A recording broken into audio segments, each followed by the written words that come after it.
Kauna-unahan sa Pilipinas. NBC Manila Broadcasting Company. DZRH, member, kapisanan ng mga broadcaster ng Pilipinas. Huwag mong isisi sa akin ang naging pangit na kapalaran mo, Melly. Huwag mong ipasa sa akin ang galit mo sa mundo. Isang bagay lang, Chong. Hayaan niyo na si Itay sa ganap ng pagbabagong gusto niya mangyari sa kanyang sarili. Ibigay niyo na sa kanya ang kapanatagang gusto niya sa buhay. Alayain niyo na siya sa mga maling dikta ninyo.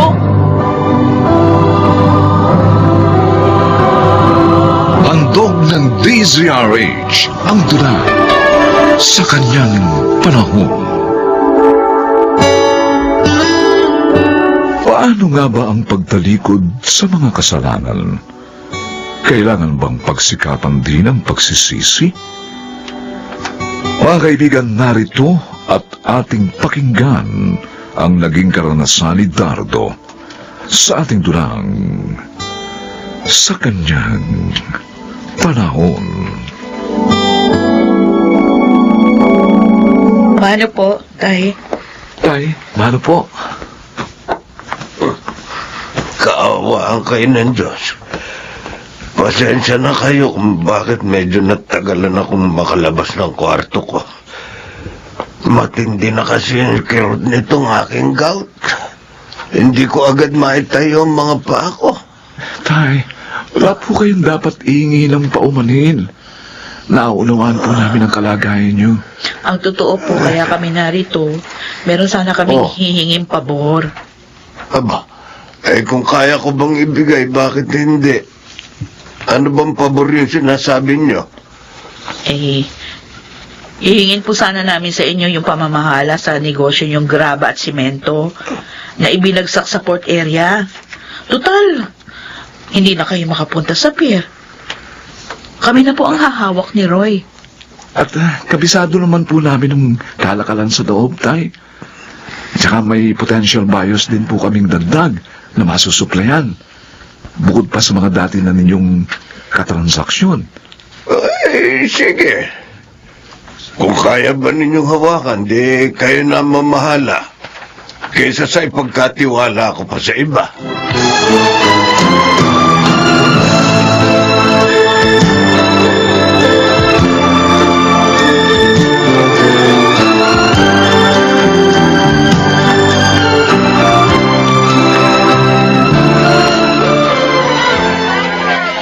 Hoy, tanda! Si Dardo nasan? Hindi ko alam. At hindi ako tanungan na nawawalang kaliguyo. Talas ng gila mo ah! Gusto mo putulin ko yan itong dalakong 29, ha? Puputulin ko talaga yan! Gusto mo? Pwede ba umalis ka na? Huwag mong bisitin ang pagtitinda ko rito sa palengke. Kung hindi mo makita yung kalukadidang mo, wala akong pake. Oo, aalis ako, pero akin na muna ito, lalagyan mo ng pera! Ay! Hoy! Babae na limandas! Ibalik mo sa akin yan! Lagyan mo ng pera! Nandiyan lahat yung pera na paninda ko! Hoy! Ano, bali? Ha! Ayaw ako bigyan ng pera ng asawa mo, kaya yung pera mo ay tatakbo ko! Teka muna, Roy. Bakit ikaw nag-check ng mga palabas na truck ng semento ni Kuya Tonyo? Saan yung dadalhin yan? Nasaan yung katiwala niya? Pinaalis na po ni Ita yung katiwala niya. Ano? Dardo, pinaalis na po. Kami na po ni Melly ang namamahala sa kanyang negosyo. Teka. May arbor akong isang truck ng graba at semento kay Kuya Tonyo. Ho, Kailangan ibigay niyo sa akin. Parte ko yan sa diskarte niya rito sa port area. naku. Anong naku? Dardo, ang mabuti pa yata. Tanungin muna natin si Melly. Kung ano magiging decision niya. Yun Si ang... Kuya Tonyong kausap ko sa parte ko, ha? Kaya sa ayaw at sa gusto ni Melly, ibibigay niyo sa akin ng isang truck ng semento. Chong, Dahil kung hindi, magkakagulo tayo rito.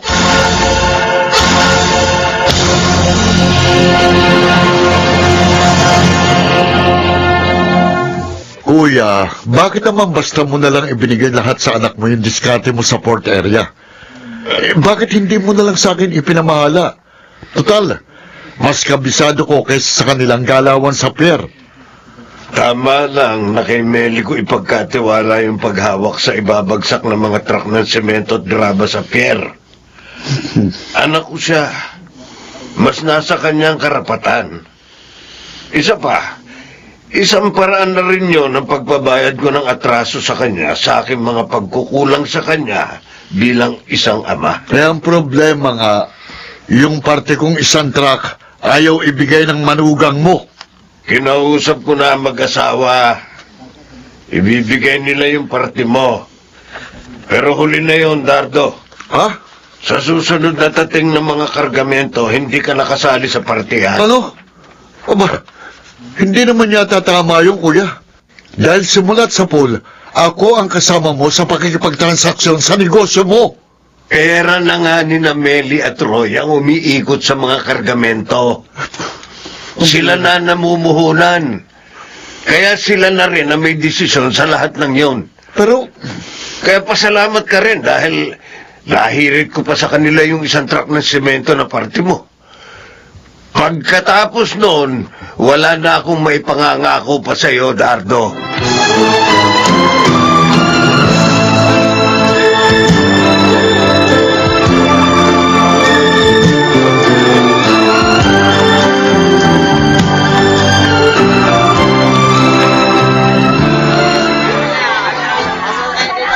Changlita, kumusta po?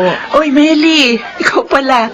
O eto, nakikipagharimmunan sa pagtitinda ng manok. Kahit ang sabihin pa, napakamahal na ng puhunan. Pero mainam na rin kaysa sa walang pinagkakakitaan. Talaga dumaan po ako dito para nga iabot ito sa inyo, Chang. Abay, pera yan ah.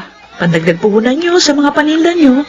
Kasi may sumobra doon sa kininta namin ni Roy, doon sa dineliver naming semento sa mga buyer. Medyo nakaluwag-luwag kami ng konti. Ay, Meli, maraming salamat ha. Hayaan mo. Kapag nakabuelaw ko rito sa mga paninda ko, maibabalik ko rin sa iyo ang perang to. Ay, naku, Chang, hindi ho. Para sa inyo talagang pera na yan. Ha? Hindi nyo kailangan bayaran. Bigay ko yan sa inyo. Maraming salamat uli, Meli. Alam mo, ang totoo, kailangan ko talaga ng puhunan. Tatakda na nga sana ako mangutang sa Bombay. Oo. Basta mag-iingat kayo palagi sa pagtitinda nyo dito sa palengke, ha? Tsaka huwag kayo masyadong magpakapagod. Magpahinga rin kayo kapag kinakailangan. Maraming salamat uli sa pagkaalala mo sa akin, Meli, ha? Hindi ko makakalimutan to.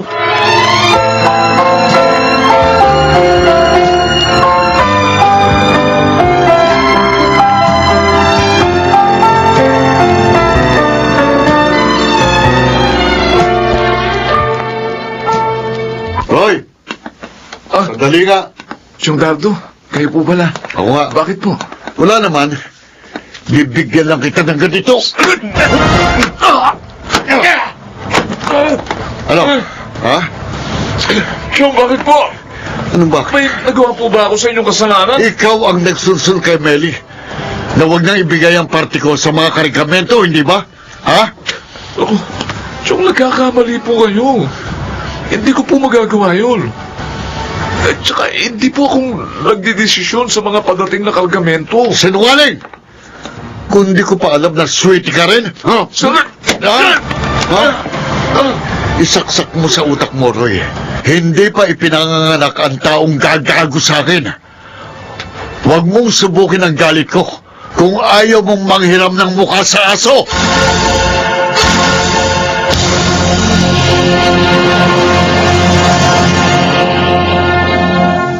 Ano bang problema nyo, Chong? Dahil lang sa isang truck ng simento, nananakita kayo ng kapwa nyo? Dahil inalisan niyo ako ng kabuhayan. Kabuhayan? O pang-suporta lang sa mga bisyo ng pinagpapalit-palit nyo? Wala kang karapatang sabihin sa akin yan, Mel. Meron! Marami akong gusto sabihin sa inyo dahil marami akong kinimkim na galit. Wala akong pakialam sa galit mo. Ang pinag-uusapan natin dito, ha? Yung diskarte ko na inagaw niya sa akin ng asawa mo. Oo! Wala ka naman talagang pakialam sa mga taong sinasaktan mo ang kalooban simulat sa pool. Di ba?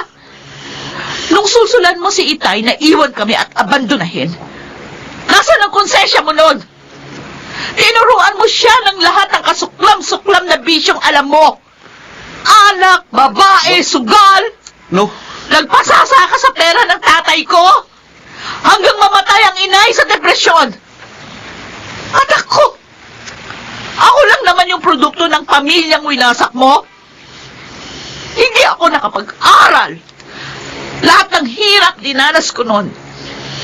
At kung bakit na ikaw pang kadugo ko ang sumira sa kinabukasan ko. Huwag mong isisi sa akin ang naging pangit na kapalaran mo, Melly.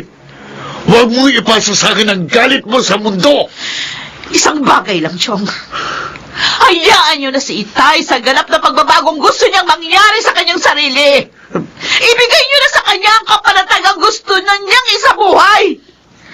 Palayain niyo na siya sa mga maling dikta ninyo.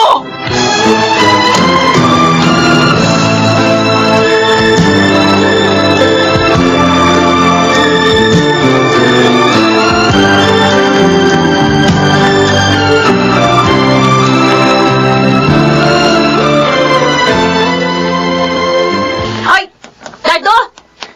Ako ba pinagtataguan mo? Ha? Di ba sabi ko sa'yo, buntis ako? Ano? 10 taon na akong na-vasectomy.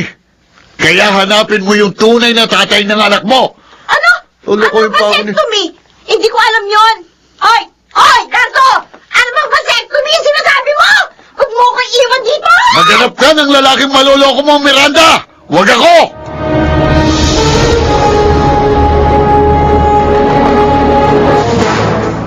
Ako ang nagdesisyong wag nang ibigay ang parte mo sa mga kargamento, Dardo. Dahil yun lang ang alam kong paraan para matigil ka na sa bisyo mo. Hindi ka pa ba nananawa sa buhay na walang direksyon? Kuya, matagal ko na rin gustong magbago. Pero hindi ko lang magawa. dahil hindi ko alam kung paano ko sisimulan. Ngayon mo na simulan. Hanggat hindi ka pa kinasusuklaman ni Lita. Hanggat kaya ka pa niyang patawarin sa mga paulit-ulit mong pagkakamali.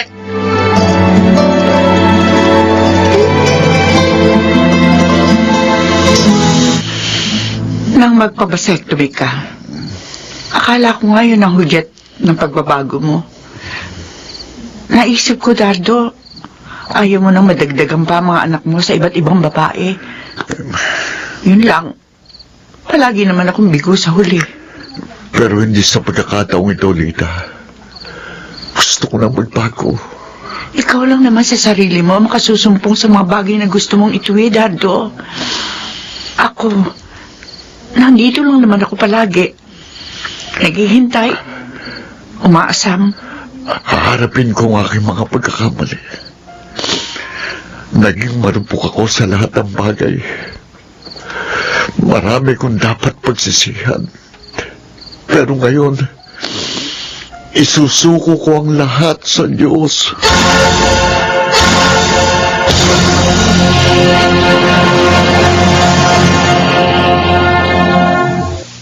Nilikha tayo ng Diyos upang lumago at umunlad bilang mga individual. Ngunit sa sandali man ng mga pagkakasala, ang malalim na pananampalataya sa Kanya ang maghahantong sa atin sa pagsisisi sa Kanyang panahon.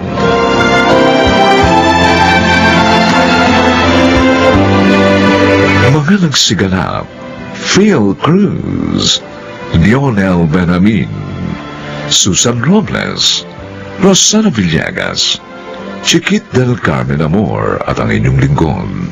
Special Sound Effects Jerry Mutia. Technical Supervision Eric Lucero at Bong Muyar.